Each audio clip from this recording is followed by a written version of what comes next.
বরাবরই এই এসিওয়ালা 5 স্টার রেস্টুরেন্টের থেকে আমার এরকম প্রাণবন্ত খোলামেলা জায়গা ভীষণ পছন্দ। এখানে আসলে কুয়াকাটা, কক্সবাজার এবং মেলার স্বাদ আপনারা একসাথেই পেয়ে যাবেন। আসসালামু আলাইকুম এভরিওয়ান, কি অবস্থা সবার? আমি তুহি হোসেন ও ওয়েলকাম জানাচ্ছি বিউটি নোটস বাই তুহি পেজ থেকে। আমি সাহেবকে সবসময় বলি, আমাকে 5 স্টার বা নামি দামি কোনো রেস্টুরেন্টে আপনার একদমই নিতে হবে না। আমাকে এমন জায়গায় নিয়ে যাবেন যেটা খুব খোলামেলা থাকবে, যেখানে পশ হওয়ার কোনো ব্যাপার থাকবে না। এটা হচ্ছে আমাদের মাওয়ার সেকেন্ড পার্ট। আপনারা যারা প্রথম পার্টটি দেখেননি তাদেরকে অনুরোধ রইল প্রথম পার্টটি দেখার জন্য। আজকে আবহাওয়ার একদমই মন ভালো ছিল না, তার বারবার মুড সুইং হচ্ছিল, কখনো বৃষ্টি, কখনো রোদ, আর কখনো একসাথে বৃষ্টি রোদ, ঠিক আমাদের মতো। আমরা সেখানে পৌঁছে আগে ডিনারটা কমপ্লিট করে নিয়েছি, খাবার অর্ডার করে গল্প করছিলাম কিছুক্ষণ, এবং গল্প করতে করতে আজকে আবহাওয়ার যেরকম মুড সুইং হচ্ছিল কিছুক্ষণ পরপর আমাদের দুজনেরও সেম অবস্থা।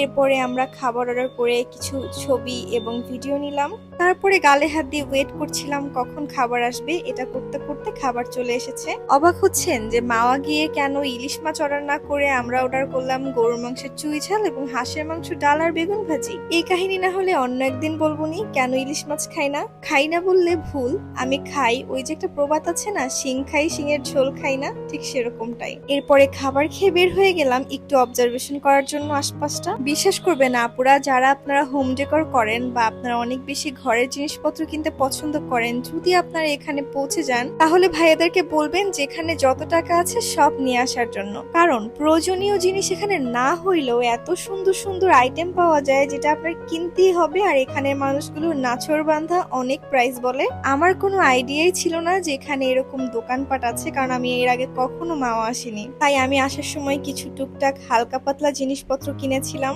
এখানে মাটির জিনিস থেকে শুরু করে স্ট্রিট ফুড থেকে শুরু করে বাচ্চাদের খেলনা, হোম ডেকোরের জিনিসপত্র, সুন্দর সুন্দর ফ্লাওয়ার, চোরকি সবই ছিল।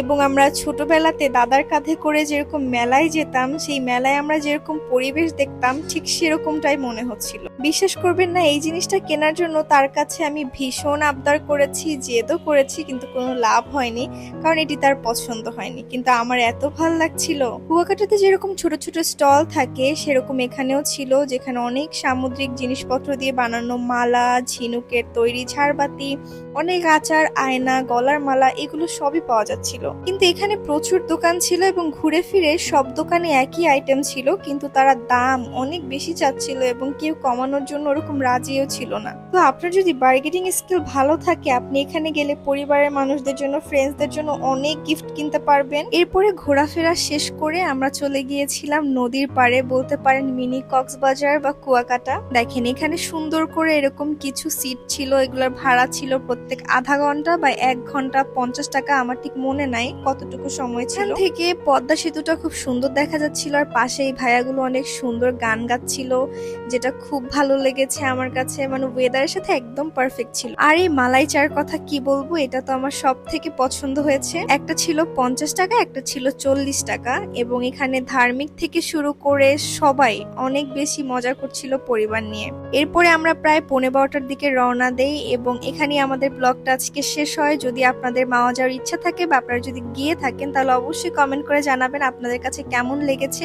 আর আজকে ব্লগটি আমি এখানেই শেষ করছি। আপনারা অবশ্যই লাইক, কমেন্ট, শেয়ার করতে একদমই ভুলবেন না এবং আমার পেজটি ফলো করে দিবেন। এবং আজকে ভিডিওটি আপনি কোথা থেকে দেখছেন সেটি অবশ্যই কমেন্ট করে জানিয়ে দিবেন।